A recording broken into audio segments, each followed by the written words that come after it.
I never imagined betrayal would echo like a gavel strike. One sharp sound, and the world I knew cracked open. When the judge announced, case number 5473, Anderson vs. Anderson, I realized something terrible. My parents' trembling voices weren't trembling from shame. They were trembling from excitement. They were suing me. Their own son.to take the house I bought. The house I rebuilt after my divorce. The house they now claimed was always meant for my sister. Across the courtroom, my mother wouldn't meet my eyes. My father's tie was perfectly knotted, like this was just another meeting on his calendar. And my sister, Lily, sat there looking like a victim straight from a movie, tears, practiced sighs, a rehearsed tremble in her voice, but I knew the truth. They'd decided I didn't deserve to keep something they could use. It started 3 years ago. After the divorce, I came back to my old neighborhood, a broken man with a few tools and too much silence. I found a decaying craftsman house and decided to rebuild it, board by board, nail by nail. My parents called it practical. Lily called it cute. I called it mine. They visited often, all smiles and subtle hints. My mother would say, "It's so lovely, imagine Lily starting her family here." I'd laugh it off. She wouldn't. My father began leaving tax papers and trust documents on my counter, pretending to help. At first, I didn't notice. But then a property appraiser called, asking strange questions about my deed. That's when it hit me. They were planning something. By the time I realized the full scope, their lawyer had already filed. Their argument? The down payment came from a family trust they managed, so technically, the house belonged to the family's next heir, Lily. I didn't fight right away. I watched. I waited. I let them believe I was still the obedient son they'd always underestimated. Every call, every visit, every fake apology, I recorded everything.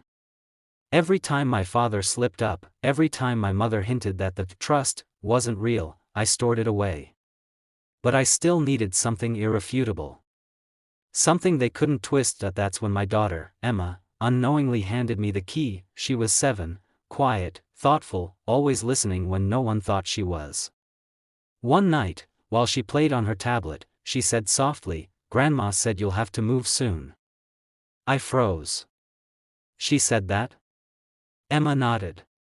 She said this is Aunt Lily's real house now. I recorded it. Want to hear? She pressed play. My mother's voice filled the room, calm, poisonous. "Once your father's gone, we'll tell him it's for his own good. He never appreciated what we did for him anyway." My chest went cold. That was the moment everything changed. I stopped being the son they could manipulate. I became their reckoning. Court day arrived fast.